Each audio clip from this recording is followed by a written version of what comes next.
গাজরের পাটিসাপটা হচ্ছে বন্ধুরা। নতুন একটা আইটেম এনেছি, সেটা হচ্ছে গাজরটায় নুন দিয়ে কাঁচা লঙ্কা দিয়ে মাখিয়ে নিয়েছি। গাজরটাকে গ্রেট করে নিয়ে কাঁচা লঙ্কা দিয়ে নুন দিয়ে মাখিয়ে নিয়েছি, আর কিছু দিইনি। আর হচ্ছে এই ব্যাটারটাকে আমি এরকম করে গুলে নিয়েছি, নুন দিয়ে জল দিয়ে একটু হালকা তেল দিয়ে গুলে নিয়েছি। নিয়ে এই যে দিয়েছি ওপরে দেখা থাকে, ওপরে ব্যাটারটা দিয়ে দিয়েছি।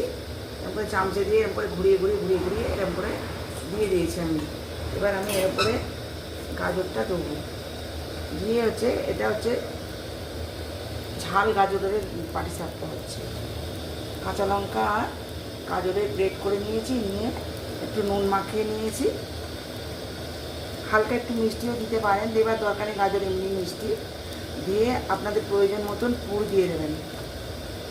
যে বেশি গাজরের পুর খাবে সে বেশি দেবে, যে কম দেবে যে আমি একদম মিডিয়াম সাইজে দিয়েছি যেটা লাগে।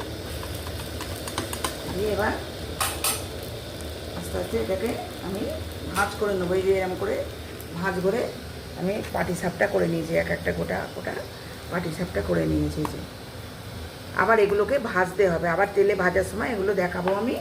এখন এই পাটিসাপটাটা কীভাবে উল্টাচ্ছি আপনারা দেখুন।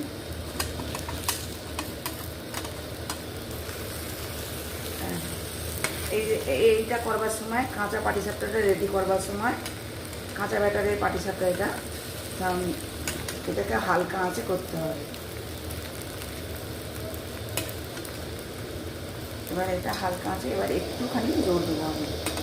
একবারে হালকা আঁচ ছিল, কেন ব্যাটারের পরোটাটা করবার সময় একটু হালকা আঁচে করতে হবে। আমার এই ঝাল পাটিসাপটা রেসিপি যদি আপনাদের ভালো লেগে থাকে, প্লিজ আপনারা লাইক শেয়ার সাবস্ক্রাইব করবেন প্রচুর পরিমাণ। আর সবার আগে রেসিপিটি পাওয়ার জন্য পাশে একটা বেল আইকনটি বাজিয়ে দেবেন। হ্যাঁ, এবার আমি একটু করে উল্টে দিচ্ছি, দিয়ে ধার থেকে যাতে পুরটা না বেরিয়ে পড়ে আমি ধারটা একটুখানি ব্যাটার দিয়ে জুড়ে দিচ্ছি। না জুড়লেও হয়, জুড়ে যায় ভালো। দিয়ে আমি আস্তে আস্তে এটা উল্টাতে থাকবো। এবার আমি একটু কমিয়ে দিলাম আঁচটা, দিয়ে এইখানটা একটুখানি দিয়ে দিচ্ছি যাতে এটা ভালো করে জুড়ে যায়। আর একটা পাটিসাপটা আমার রেডি হয়ে গেল।